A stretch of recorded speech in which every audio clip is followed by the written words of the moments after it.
డెలిమిటేషన్ జరిగితే తమ నియోజకవర్గాలు గల్లంతవుతాయని వైసీపీ భయం. పులివెందుల ఉండకపోవచ్చు లేదా స్వరూపం మారొచ్చు. నియోజకవర్గాల పునర్విభజనతో ముఖ్య నేతల తలరాతలు తలకిందులే. అందుకే పైకి మద్దతు, లోలోన వేగిపోవటంపై సంబరం. జాతీయ స్థాయిలో నియోజకవర్గాల పునర్విభజన ప్రక్రియకు సంబంధించిన బిల్లు ప్రస్తుతానికి వీగిపోవటం ఆంధ్రప్రదేశ్ రాజకీయాల్లో ఆసక్తికర చర్చకు దారితీస్తోంది. ముఖ్యంగా వైఎస్ఆర్ కాంగ్రెస్ పార్టీ ఈ పరిణామంపై పైకి ఎన్డీఏకి మద్దతిస్తున్నట్లు కనిపిస్తున్నా లోపల మాత్రం తెగ సంబరపడిపోతున్నట్లు రాజకీయ విశ్లేషకులు అభిప్రాయపడుతున్నారు.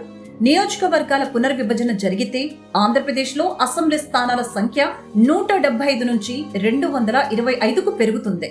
అయితే ఈ ప్రక్రియలో భాగంగా నియోజకవర్గాల సరిహద్దులు పూర్తిగా మారిపోతాయి.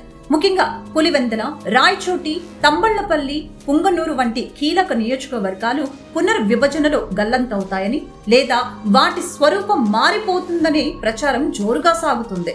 ఒకవేళ అది జరిగితే స్వయంగా వైఎస్ జగన్మోహన్ రెడ్డితో పాటు ఆ పార్టీ అగ్రనేతలందరూ కొత్త నియోజకవర్గాలను వెతుక్కోవాల్సి వస్తుంది. ఈ భయంతోనే వైసీపీ నేతలు డెలిమిటేషన్ లోపల తీవ్రంగా వ్యతిరేకిస్తున్నట్లు తెలుస్తోంది. నిజానికి తమకు బలంగా ఉన్న నియోజకవర్గాలు గల్లంతవుతాయని వైసీపీ నేతలు భయపడుతున్నప్పటికీ ప్రస్తుత పరిస్థితులు అందుకు భిన్నంగా ఉన్నాయి. 2024 ఎన్నికల ఫలితాలు వైసీపీకి గట్టి షాక్ ఇచ్చాయి. రాష్ట్ర వ్యాప్తంగా ప్రజలు వైసీపీని ఈడ్చి అవతల పారేయటంతో అసలు ఆ పార్టీకి బలమైన నియోజకవర్గం అంటూ ఏదీ లేదనేది బహిరంగ రహస్యం.